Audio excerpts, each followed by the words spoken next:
C'est une promenade à travers les récits de l'Exode, chapitres 33 et 34, que nous allons faire ensemble. Au chapitre 32, la loi a été brisée à l'image des tables de pierre par l'idolâtrie du peuple. Moïse monte donc à nouveau sur la montagne, il va dialoguer avec Dieu et veut intercéder pour le peuple. C'est dans ce cadre-là qu'il prie « Fais-moi donc voir ta gloire ». Mais qu'est-ce que cette gloire de Dieu? Kavod en hébreu, c'est d'abord ce qui brille, comme l'éclat, comme la lumière qui se reflète. Mais kavod, c'est aussi ce qui a du poids, c'est-à-dire ce qui est lourd, ce qui marque de son empreinte le sol, un peu comme une empreinte de pas sur un chemin. Moïse désire donc discerner, si ce n'est Dieu lui-même, du moins la trace de sa présence, les traces de Dieu sur le sol de l'histoire du peuple. À cette demande, Dieu va lui répondre d'une manière surprenante. Il lui dit « Je ferai passer sur toi tous mes bienfaits. J'accorde ma bonté à qui je l'accorde. Je fais miséricorde à qui je fais miséricorde. Tu ne peux me voir, tu ne peux voir ma face, car l'humain ne peut me voir et vivre. Voici un lieu près de moi, tu te tiendras sur le rocher. Alors quand passera ma gloire, je te mettrai dans le creux du rocher, et de ma main je t'abriterai tant que je passerai. Puis j'écarterai ma main, et tu me verras de dos, mais ma face, on ne peut la voir. » Qu'est-ce que cela nous inspire? Recevoir les bienfaits de Dieu, sa miséricorde, et ne voir Dieu que de dos. La face, en hébreu, c'est un pluriel, panim, les faces. Tu ne peux voir mes faces et vivre. Chaque être, et à combien plus forte raison Dieu, n'est pas un être univoque. En fonction du temps, des émotions, des ressentis, de l'histoire, notre visage change d'expression, n'est-ce pas? Il en va de même de Dieu. Ces faces de Dieu, j'aimerais presque le traduire par les facettes de Dieu, les personnalités de Dieu. Un peu comme une boule à facettes. Une boule à facettes sans cesse changeante dans ce qu'elle reflète de la réalité, mais qui en même temps reste fidèle à elle-même parce qu'elle capte la lumière. Et c'est ce qui compte. La lumière, la bienveillance de Dieu qui abrite de sa main l'humain en quête de sa présence, c'est ça qui compte. Un Dieu qui se voile, mais qui se donne quand même à discerner. Ainsi, personne ne peut appréhender ou saisir Dieu car il est Yahvé, c'est-à-dire le vivant par excellence. Dieu est sans cesse en train d'être neuf, sans cesse en avance sur ce que nous pouvons en comprendre. Par conséquent, si je me bloque ou si je me crispe sur un moment précis, ou si je veux figer son image, il est comme l'eau. Dieu qui coule entre mes doigts et m'échappe. Je suis ici à ce moment précis, mais lui est déjà plus loin, infiniment plus loin. Dans ce récit, il y a aussi le visage, la face de Moïse. Ce visage qui reflète ce qu'il a vécu avec Yahvé, le vivant.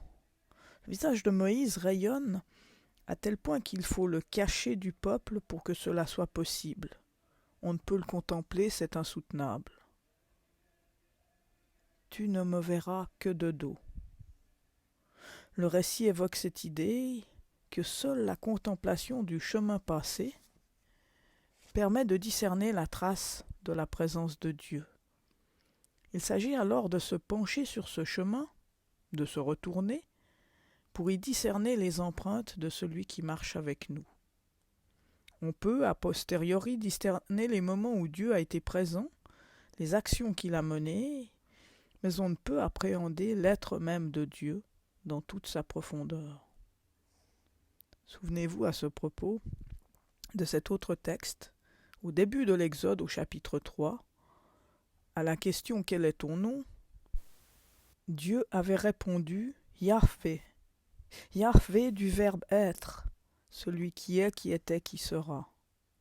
L'être en devenir, sans cesse en train d'advenir et d'être avec son peuple.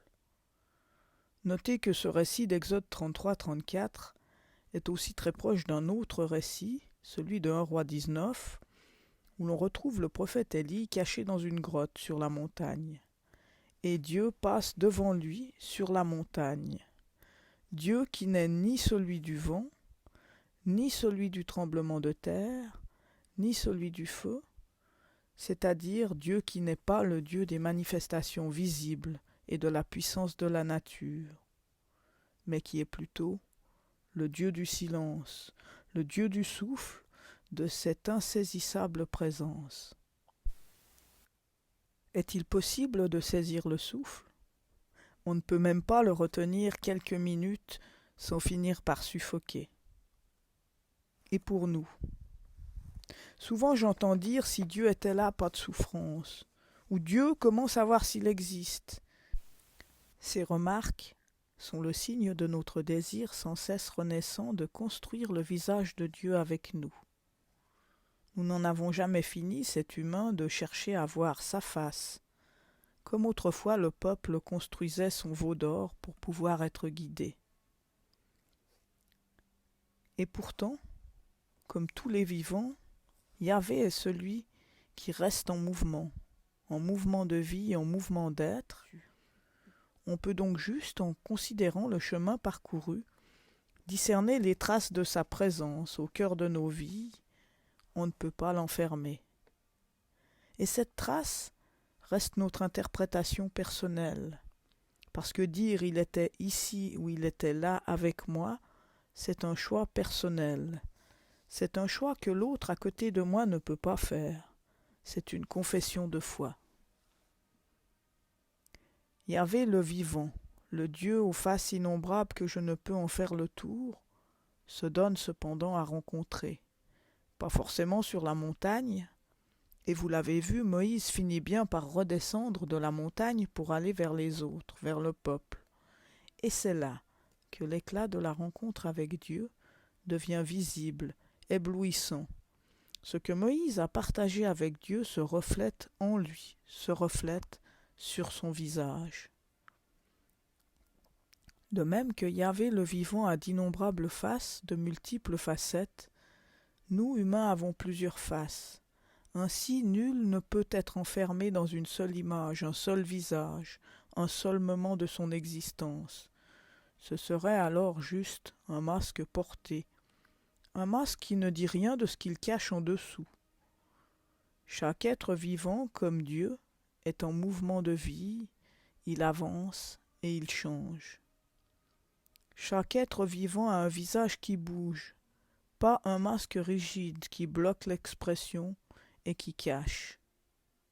C'est donc pour nous une invitation forte, à travers la rencontre, à vivre quelque chose d'une présence, tout en sachant que la rencontre de demain sera différente de celle d'aujourd'hui, parce que chacun, chacune aura pu évoluer. C'est donc une invitation incessante à l'émerveillement, pouvoir se découvrir mutuellement sans cesse nouveau, pouvoir se laisser surprendre les uns par les autres. Que voyons-nous en premier dans une rencontre ? Les yeux, le visage. Est-ce que sur ton visage peut se lire le reflet de celui qui te rencontre aujourd'hui et qui te rencontrera demain, comme il l'a fait hier ? Est-ce que tu discernes sur les visages qui t'entourent l'éclat de sa lumière ?